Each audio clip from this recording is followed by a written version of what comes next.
How did we begin? Where was the origin of civilization? Experts have offered many theories based on what they observe, but do we really know? For sometimes evidence turns up which completely contradicts all theories. In the frozen earth of Siberia, remains are found of lost animal species such as the giant mammoth, wiped out by a sudden global cataclysm.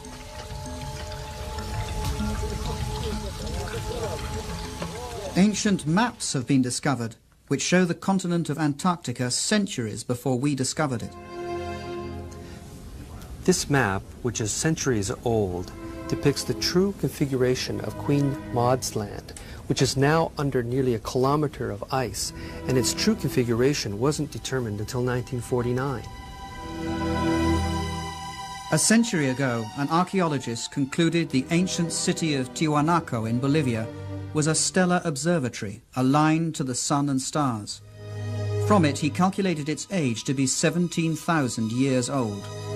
His evidence was ridiculed until recently. The only correction that I would make is that we now have better astronomical measurements due to satellites and computers. And I would suspect the date would be more like 12,000 years ago. But that still makes Tiwanaku the oldest city known on the face of the earth. Geologists found that the Great Sphinx of Egypt has been weathered by centuries of incessant heavy rain. Such rain can only have occurred thousands of years before the pharaohs. Was the Sphinx built way before the dawn of civilization? What's at issue here is the entire history of civilization. It may not have gone in a straight line from stupid old cavemen to smart old us with our hydrogen bombs and our striped toothpaste. Sometimes evidence is found which breaks all the rules. In this program, we'll meet people who are looking at precisely this evidence and chart new theories which may change our views on the course of human civilization. This huge face was carved by the ancient Olmecs of Mexico. It's believed to be at least 2,000 years old. It's quite unmistakably African, and yet Negroes are not supposed to have come to America until after the time of Columbus. In his book From Atlantis to the Sphinx, author Colin Wilson collects clues which he and others believe to reveal footprints of a lost, advanced civilization that existed before history began.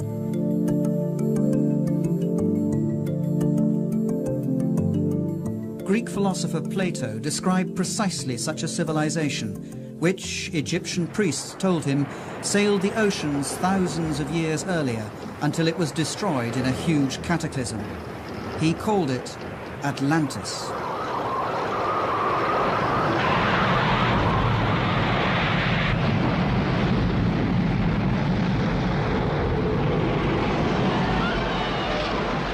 Atlantis. A huge cataclysm. We know of such a cataclysm from another myth, the biblical flood, Noah and his ark, a myth equally scorned by scientists.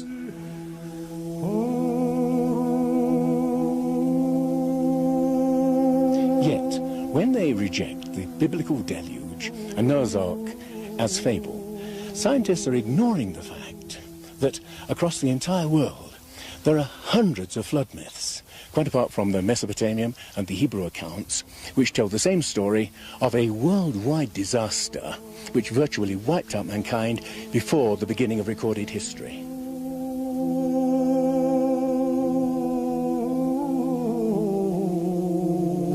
Was there really something like a flood? And if so, was there a civilization that came before all the others? I'm saying a civilization and not Atlantis, because as soon as you mention that word Atlantis, every scientist groans, "Oh no," and stops listening. The notion of a universal flood is beyond intellectual respectability. But how unbiased is science itself? Does it really do what it claims to do? Take the facts and start from there.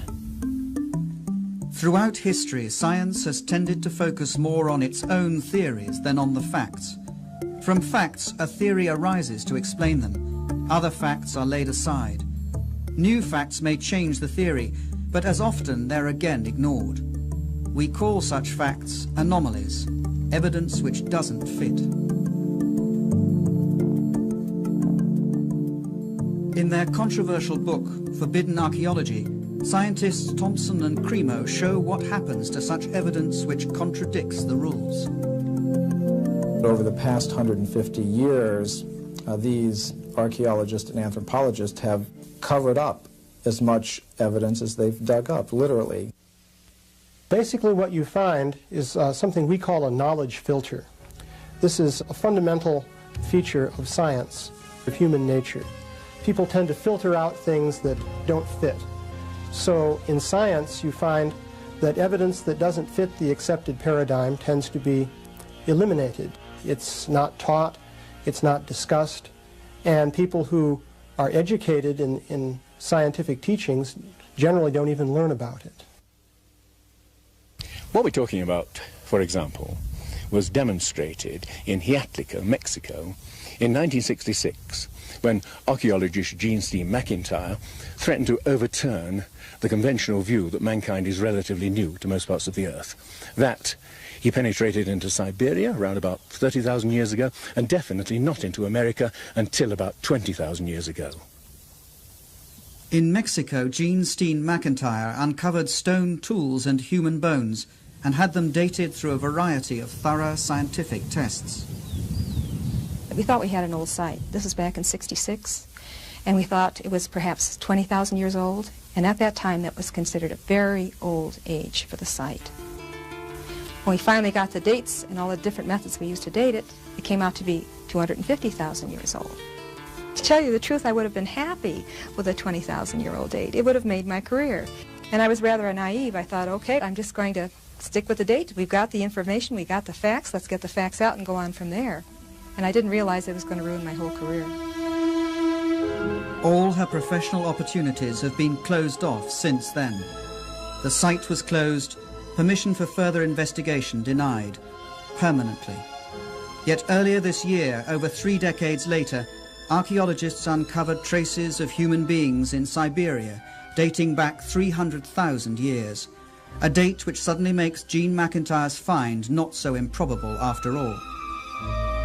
It's not necessarily a deliberate conspiracy in the sense of some people getting together in a smoke-filled room and saying, we're going to deceive people.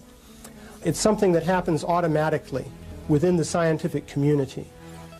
So when a given piece of evidence disagrees with the predominant theory, then automatically people won't talk about it, they won't report it, and that means that science fails to progress in the way that one would hope.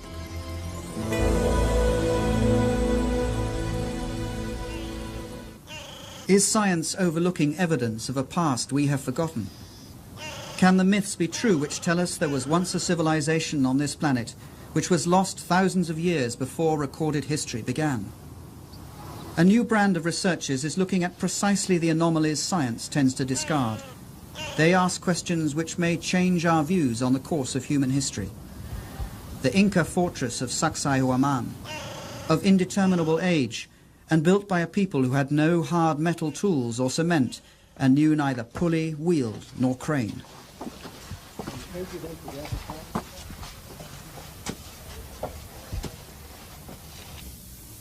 And just look at this stone. I've counted 11 corners. This thing must weigh more than 200 family-sized cars, and it reveals the incredible craftsmanship of the people who built it. These things also reveal something else, an incredible ability to handle things of this size. How on earth did they get it up there? Bolivia, the ancient mysterious ruins of Tiwanaku, similar craftsmanship, advanced building capabilities which are unexplained. The facing stones of this site are perfectly set with no mortar.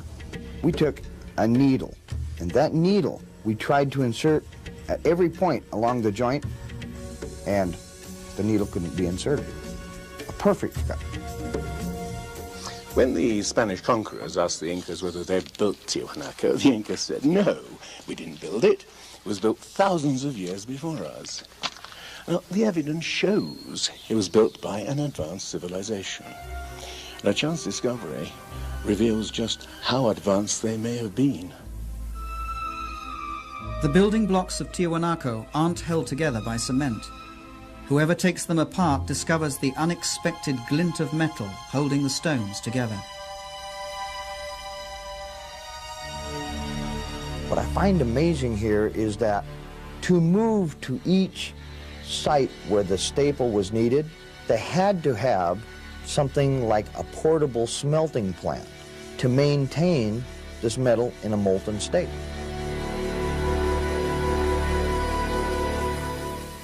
And here, a similar use of metal joints and stone finely jointed, like this L shape here, with the same ingenuity. Peru? No, we're a continent away, in Africa. Egypt, land of the pyramids. The 3 pyramids of Giza, wonder of the ancient world. The triumph of another people who knew neither wheel, pulley, nor crane. How were they able to haul 100-ton building blocks up so high? A feat modern technology can neither explain nor imitate. I'm an engineer, and I can tell you that to raise blocks of this size to such heights requires a special crane. Now, for a people who did not have that sort of machines, not even the simplest pulley or the wheel, and using simple copper tools, how could they do this? Beauval believes the Great Pyramid of Giza was much more than a tomb, and that it betrays an unexpectedly high level of technology. In their book, Keeper of Genesis, Robert Beauval and co-author Graham Hancock list many unexplained feats. Drilling expert Chris Dunn. This is an incredible piece of work and a mystery. How did they do it?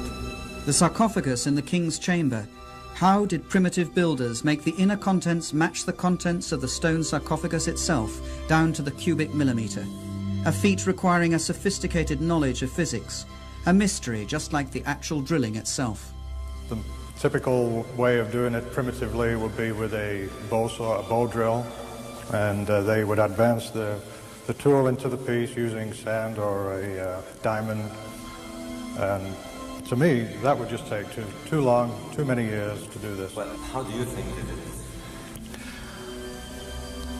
I think that they had to have used some power tool. Today, if we were to drill this, we would advance the drill into the granite at a rate of 2/10,000ths of an inch per revolution of the drill. They were advancing a lot faster than that. Faster? Researchers such as Chris Dunn wonder about the purpose of this strange instrument on a hidden frieze. But power drills?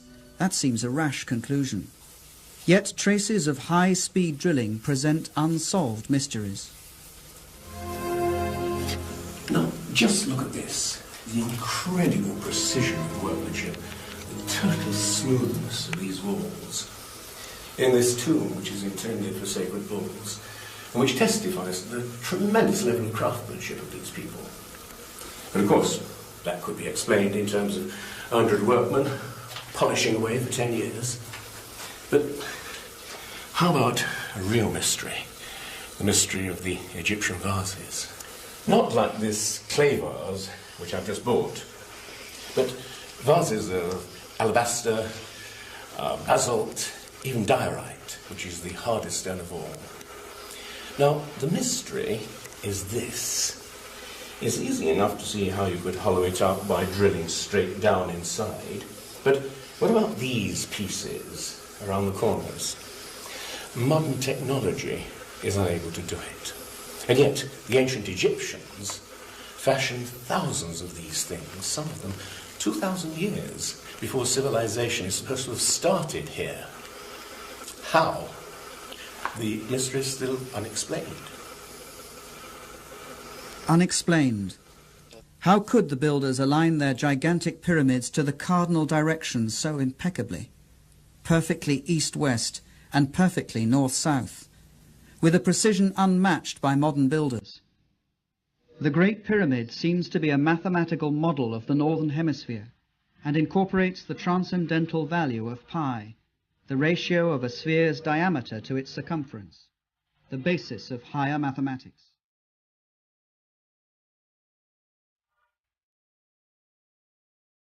it's clear that what we have here is an advanced system of mathematics and technology at a time when this isn't supposed to have existed. And to achieve these results, the ancient builders had to use a slope of 52 degrees. Any other slope just wouldn't work. But it was not only the Egyptians who knew pi.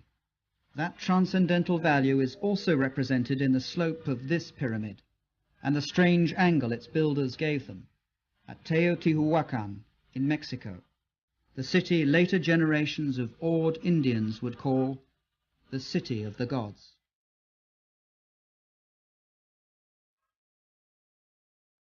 This city was once bigger than Imperial Rome.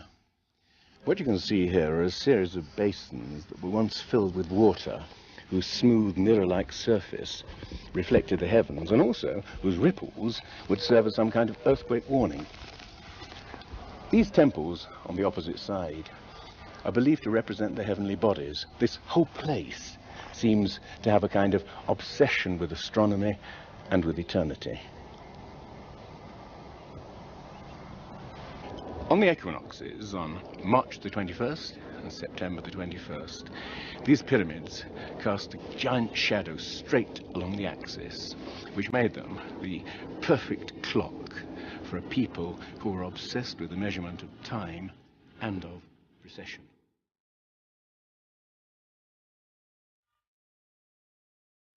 As if tapping some common source, ancient civilizations around the world display sophisticated knowledge of the heavens, which has yet to be explained. A fascination for the sun and stars and for precession, the slow, relentless movement of the earth, which make the constellations seem to travel through the night skies and epochs.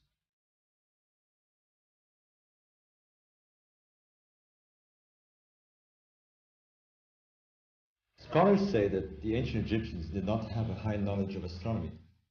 But here is evidence of their fascination and sophisticated knowledge of the sky. Look at the zodiac constellations: Leo, Taurus, Pisces, and here the constellation of Orion. Beauval believes astronomy is a key to the many mysteries of the pyramids of Giza.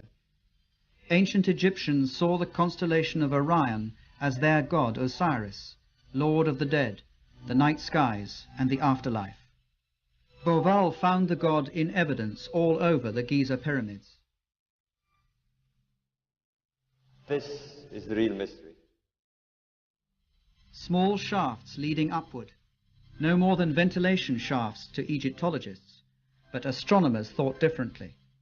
To ancient Egypt, this was Rostau, gateway to the netherworld, kingdom of the god Osiris, or Orion. To the ancient Egyptian, Orion was Osiris, the high god of resurrection. Now, this is a reconstruction of the sky in 2500 BC, and I was amazed to discover this. The shafts led up to Orion and the star Sirius, or Isis, consort of Osiris. In ancient texts, Beauval finds they must have served in a secret ceremony to make dead pharaohs resurrect as stars in the constellation of Orion. One of these texts says, "May you traverse the winding waterway, the Milky Way, and may you go to the place where Orion is." Beauval believes that Osiris had such crucial importance to the builders that they constructed the Giza pyramids precisely like the three stars in Orion's belt. Phenomenal as it sounds, that correlation was only the beginning. He found the ancients had given star names to two other contemporary pyramids nearby. He then looked at the wider plan and was staggered. The constellation of Orion, the god Osiris, lay in heaven as on earth. Mexico, where Teotihuacan presents another parallel. Legend calls this the City of the Gods and suggests that its purpose was to transform human beings into heavenly beings. As in Egypt, with the pyramids of Giza, the myths speak of its meaning as reincarnation in the stars. That's the secret of Teotihuacan.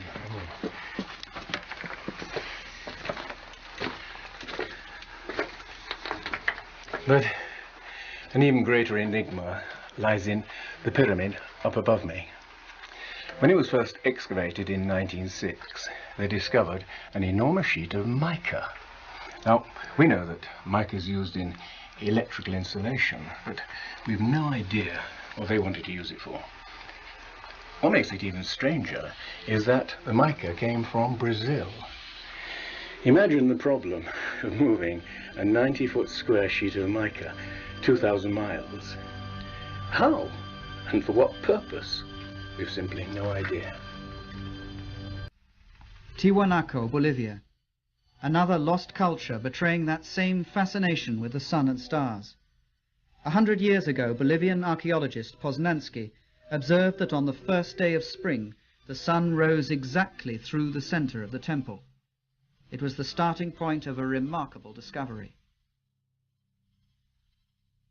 Poznański found they built this temple as an observatory, a huge clock to measure the progression of the sun. And we can use these astronomical alignments to date this site. Throughout the year, the sun rises in a different spot on the horizon. On the first day of spring, an observer would see the sun rise exactly in the center. By studying the layout of the complex, Poznański deduced that on the first days of winter or summer, the sun would rise above the cornerstones. But it didn't. Archaeologists today say it's simply because the builders made an error in construction. After observing the perfection with which this site is built, with 100-ton stones, to suggest that such things as the solstice markers are misaligned, I find incredible. Neil Steed made a thorough check of Poznański's calculations. By measuring the angle of the cornerstones and comparing that angle with today's sunrise positions, Poznański was able to calculate that Tiwanaku was built 17,000 years ago. At that time, the tilt of the Earth's axis was slightly different than it is today. At that date, the summer and winter suns would have risen directly above the cornerstones. I would suspect the date would be more like 12,000 years ago.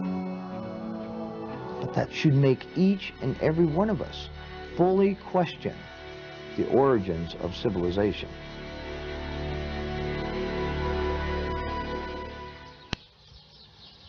Did a civilization lost in time leave its fingerprints in various places in the world?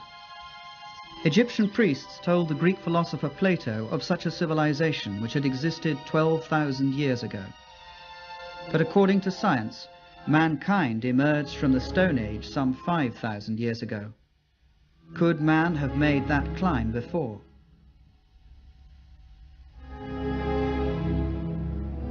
In Egypt, investigator John West found that the Sphinx of Giza wasn't weathered in the same way as its surroundings, eroded by sand and desert winds. Instead of horizontal weathering, the Sphinx shows rounded, undulating marks of erosion. You don't even have to be a geologist to look at it and see what must have been responsible for that kind of weathering. Only water pouring in sheets over the enclosure wall could have produced those rounded contours.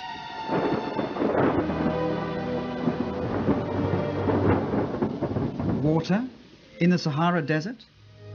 Certainly not in the times of the pharaohs.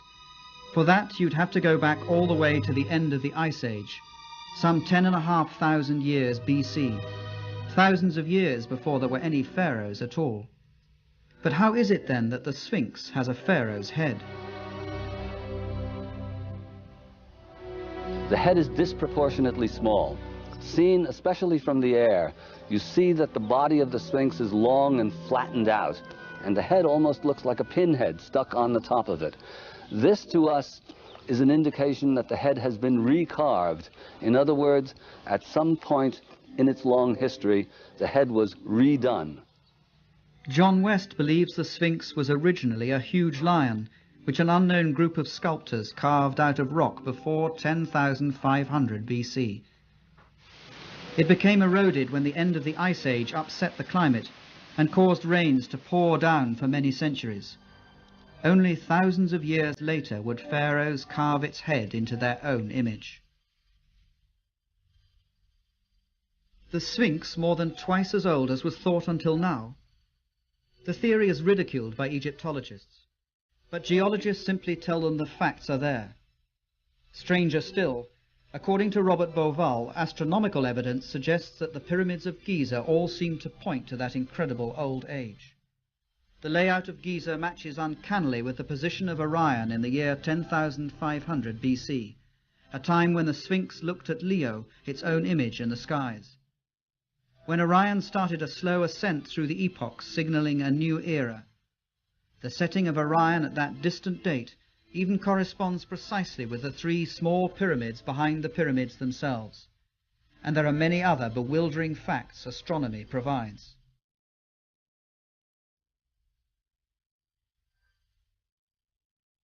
And this matches exactly with the analysis of the Sphinx. So there are two hard sciences now indicating that the Sphinx could be going back to 10,500 BC.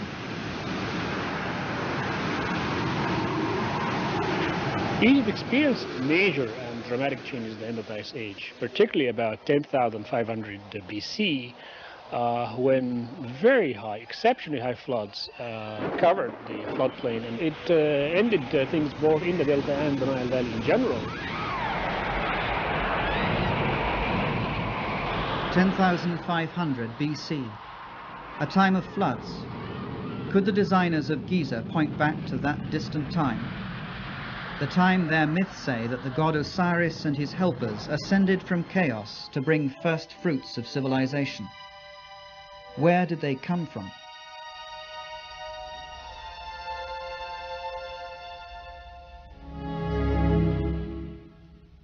A god who was very similar was lord of ancient Tiwanaku in Bolivia. Here in this mysterious city of Tiwanaku, the god they worshipped is tall, bearded, described as white.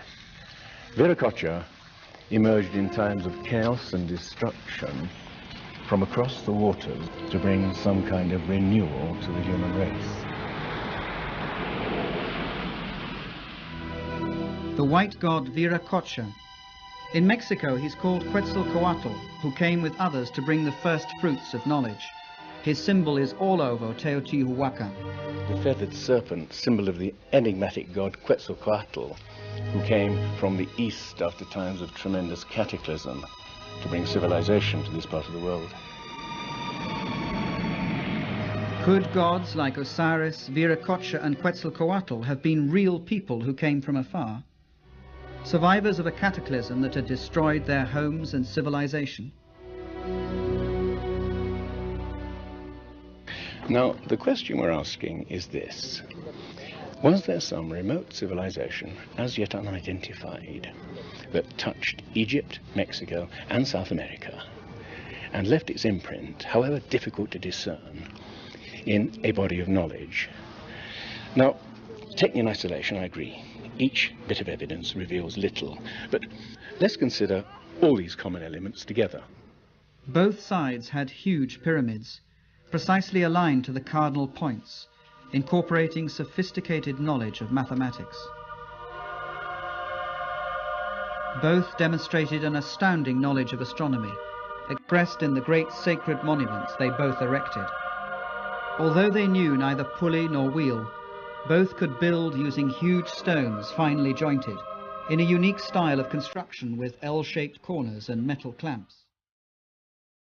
And both cultures used the process of mummification to preserve and honor their dead. Here a new astounding clue was found when Dr. Balabanova of the German University of Ulm discovered to her surprise that many mummies from Egypt contained cocaine and nicotine, indigenous to South America. Ich habe eine Reihe von Briefen bekommen, die fast gefährliche Briefe waren, beleidigende Briefe, dass das alles eine Unfug ist, dass das Fantasie ist, dass das absolut unmöglich ist. Es ist nachgewiesen, dass diese Pflanze vor Kolumbus nirgendwo in der ganzen Welt außer Amerika vorhanden waren. But her research was repeated on hundreds of mummies and proved beyond refute. Did, in some distant past, seafarers indeed cross the seas and influence the cultures on both sides of the Atlantic? The thought is even suggested by what is not there: Mexico, the ancient culture of the Mayas. The Mayan priests had tables for predicting the eclipses of the sun and the moon, yet there was something very odd about the Mayans. They never even grasped the simple principle of the wheel. They were able to visualize eternity as no previous civilization could, thinking in terms of millions of years, and yet they never learned to weigh a sack of grain. This sophisticated civilization finally died because they didn't develop the simple agricultural methods to feed their own people. Now, what I'm suggesting is it possible that they simply inherited a specific part of their knowledge from some much earlier and wiser civilization? Contact. Sometimes the evidence is there for all to see. The ancient Olmecs in Mexico gave their rulers the face of an African. And how about this, carved by these same Olmecs? It's genetically impossible for Indians to have beards, and yet you have this face of a white Caucasian male carved perhaps 2,000 years before the Spaniards first came to the New World.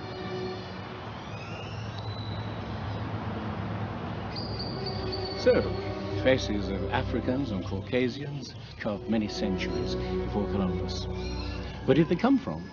How did they get here? How did they come to influence the most ancient culture of Central America, the mother culture of Mexico? All that archaeologists know is that they suddenly materialized, fully evolved about 1500 BC. No sign of a development phase. These people, whose characteristic expression was the carving of huge stone heads of Caucasian and Africans, seem to have come out of nowhere.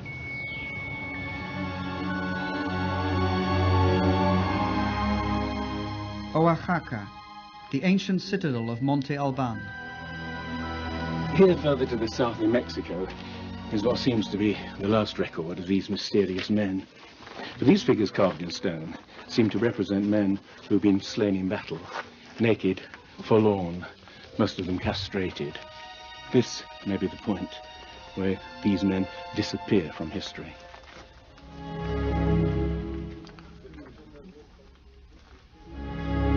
So, a sophisticated seafaring civilization that crossed the Atlantic centuries before Columbus.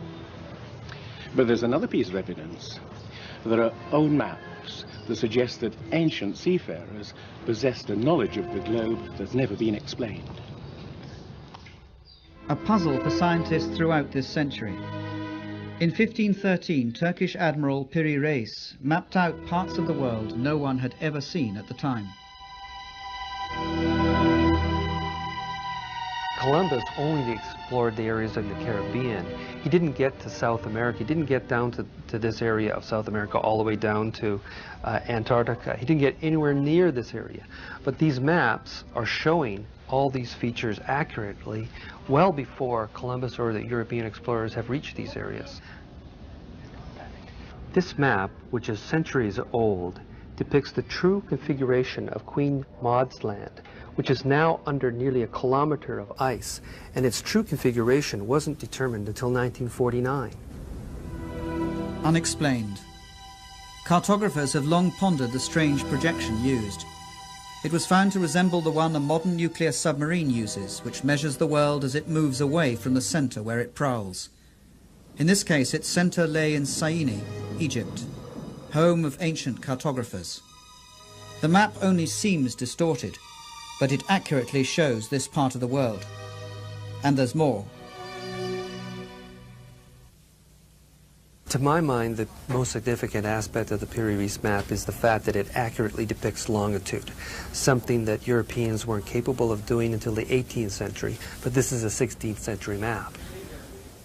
Longitude.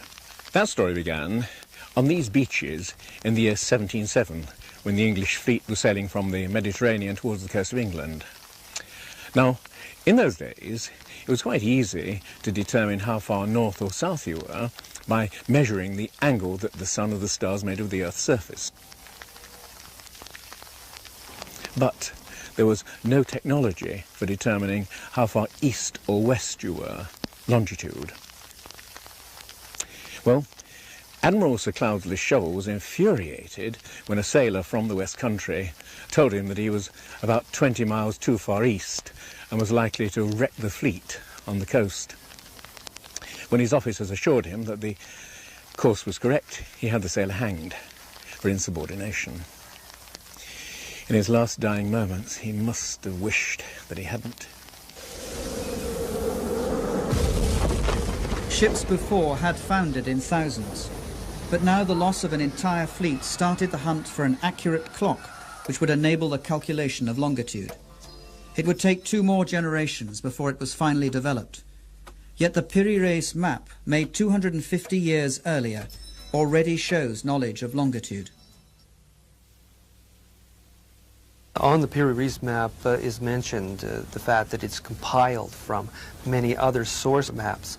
These are copies of copies of copies. Most of the people who've researched this believe that the maps went back to at least the time of Alexander the Great, but they are really much older than even that.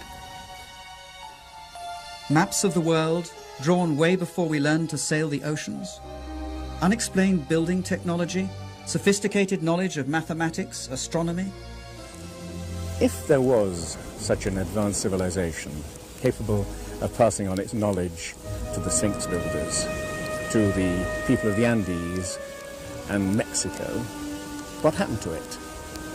Well, Plato said that there was such a technologically advanced civilization able to sail the oceans of the world. Atlantis, lying on a huge island continent. Rejecting a lost civilization, science equally rejects the notion of a worldwide catastrophe that destroyed it. But the accounts of Plato or the Bible do not stand alone. The Popol Vuh, the sacred book of the Mayans, speaks of huge tidal waves and floods, of skies that darken for months on end, of indescribable cold and black rain and hail. The ancient Egyptians talked of a time of chaos, floods and darkness, from which the gods emerged to shape the land of Egypt.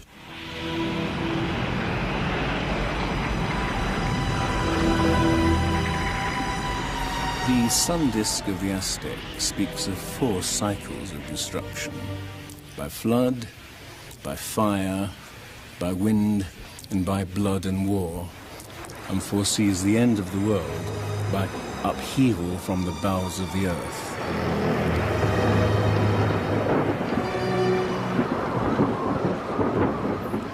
Myths from elsewhere in Asia and America speak of apocalyptic floods, a deluge of fire from volcanic eruptions and earthquakes. They speak with a disturbing realism of a past that we can neither clearly remember nor entirely forget. Scholars are inclined to believe that the flood is the fantasy of ancient poets. But suppose the scholars are wrong. Suppose some series of terrible natural catastrophes did reduce our ancestors to small groups living far apart, scattered all over the world. What we're looking for is some epoch that fits the myths as snugly as the slipper fits Cinderella's foot. A clue. The La Brea tar pit of California. Mass grave for over 1 million animals now turned into a tourist attraction. Well, deep below the surface here, you have the Salt Lake oil field. Asphalt seeps out through the cracks and fissures like a tremendous flypaper, and it catches animals in the asphalt. And we have incredible resources here from the animals that were trapped in this method during the last 40,000 years.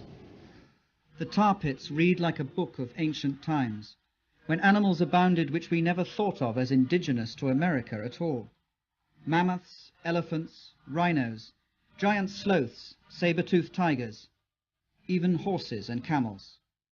Then a huge catastrophe wiped them out, apparently within a few decades. The time is around 10,500 BC, over 12,000 years ago. The big animals, any mammal larger than a coyote, largely became extinct within a few tens of years. Yes, that is, in fact, a great catastrophe. A record of catastrophe. The end of the Ice Age, 10,500 BC, over 12,000 years ago. Temperatures that had remained relatively stable for thousands of years suddenly shoot upwards. A staggering increase of over 5 degrees in the twinkling of an eye, a period of 3 to 10 years only. That is the amazing discovery of scientists who drilled into Greenland's ice cap to investigate changes in the atmosphere. This Greenland ice core, some people have called it the Rosetta Stone of climate, because to be able to see that climate can shift so quickly was really a major find. And that change occurred over maybe 3 years to only a couple of decades, close to what we see today. We had found phenomenal changes in the chemistry of the ice. We found that during the period when the ice sheets were starting to melt away, that we have more signals of volcanic deposition and of greater magnitude, of greater concentrations than at any other time over the last 110,000 years that we've measured. Unprecedented volcanic upheaval coupled with atmospheric turmoil and huge floods. For as ice sheets over a mile thick melted within decades, sea level shot up by 4,500 feet. Suddenly seas appeared where land had been.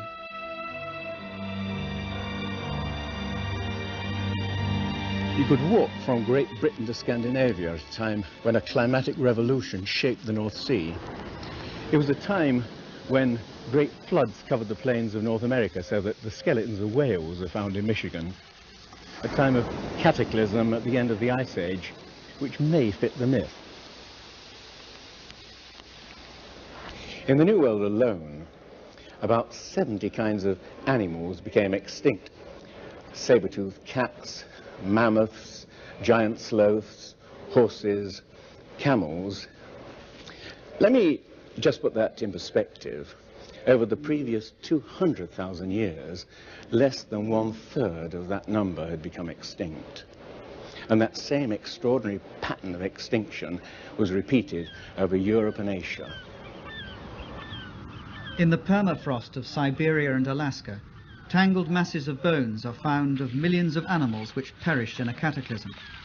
The giant mammoth didn't fall victim to the hunters of prehistory. He was felled by natural catastrophe. At the turn of the century, Siberian hunters stumbled across the frozen skull of one huge animal. When it was dug out and transported, its stomach was found to contain undigested plants from a temperate climate. The animal had been deep frozen faster than any modern freezer is capable of. What is certain is that some 12 or 13,000 years ago, a terrible cold descended on Siberia and hasn't relaxed its grip ever since. This riddle of the instant frozen mammoths has given way to some strange anecdotes, some true, some untrue, like the mammoth steak served in Fairbanks, Alaska. But what is certainly authentic is a report by the Russian 19th century naturalist Baron Wrangel, who discovered Bear Island, which is north of Siberia, and where the sand was literally held together by reefs of bones and tusks of mammoths and other animals that had disappeared in some strange primeval catastrophe. These mass extinctions, this tremendous volcanic activity, this rapidity of the melting of the ice seems to suggest some enormous climatic revolution that took place about 12,000 years ago.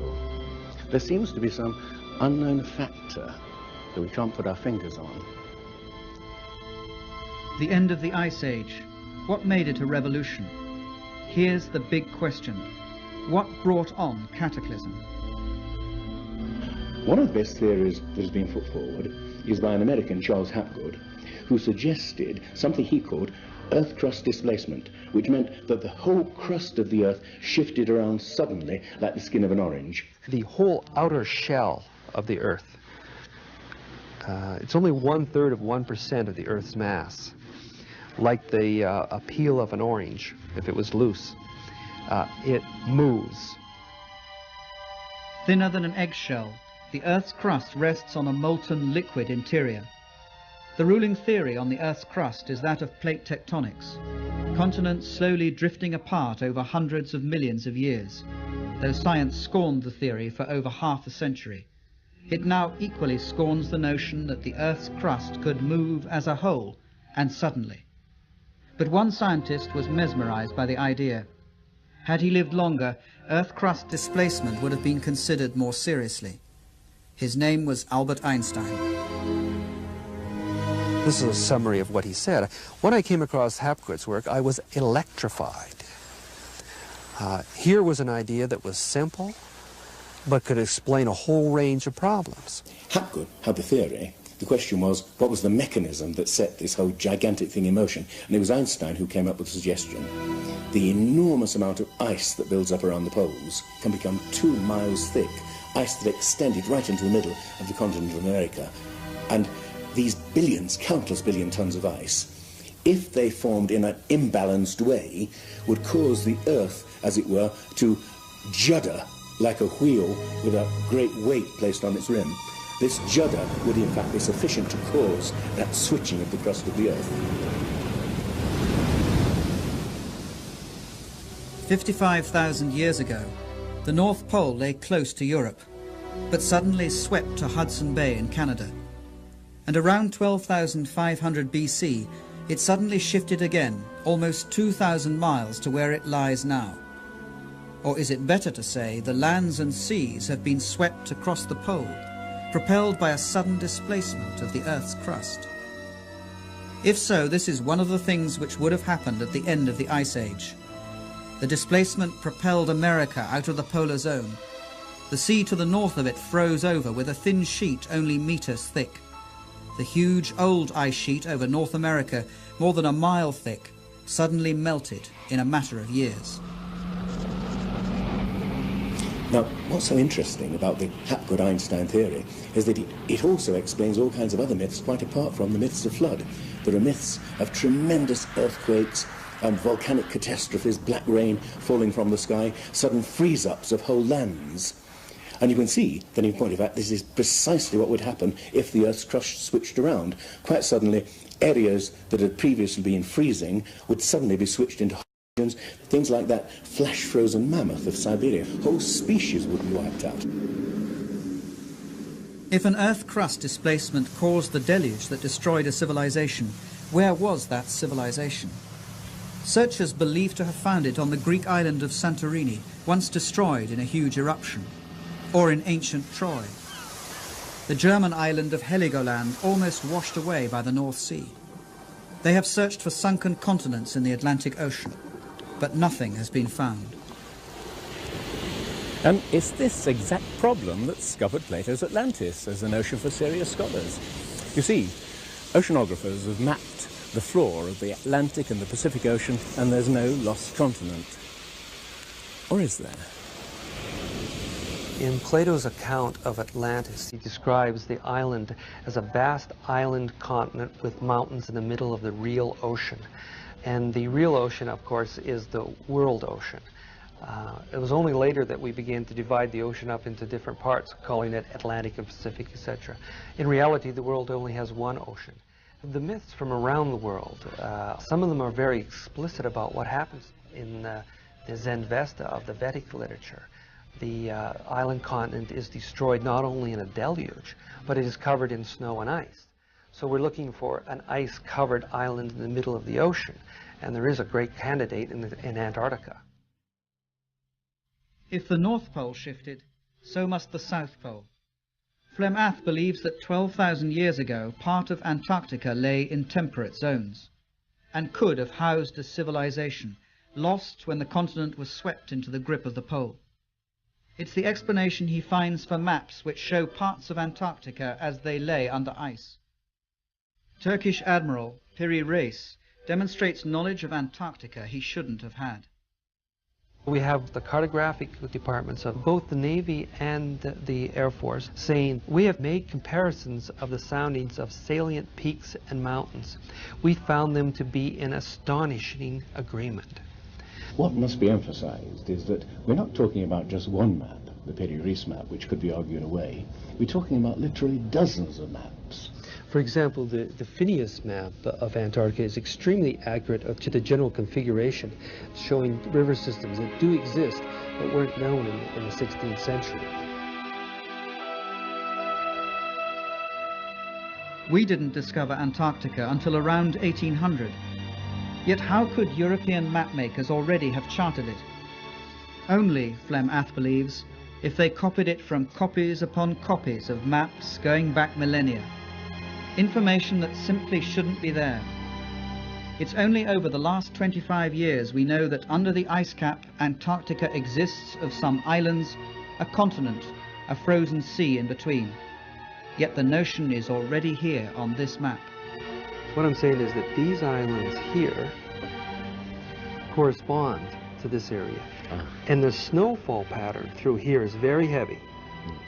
Virtually none through here. These, which are islands underneath of here, would join together before they joined the mainland. And so there was passage through here for several thousand years. There was probably passage through here that then these were joined. So what it's depicting here is something that I think actually did happen. 8,000 BC, maybe 6,000 BC at the latest. Yeah. We have no way of knowing how that came about except by postulating the existence of a civilization that had some sort of navigational and topographical skills that were only reinvented in our own time. So, were the beginnings of human civilization more remote than we supposed? You may feel that many elements in this program amount to wild guesses which, taken in isolation, can all be argued away. What I'm suggesting is that if you put these pieces all together like the pieces of a jigsaw puzzle, you begin to see the emergence of a pattern, like a shape emerging from the mist. A civilization that vanished and was forgotten long before recorded history began.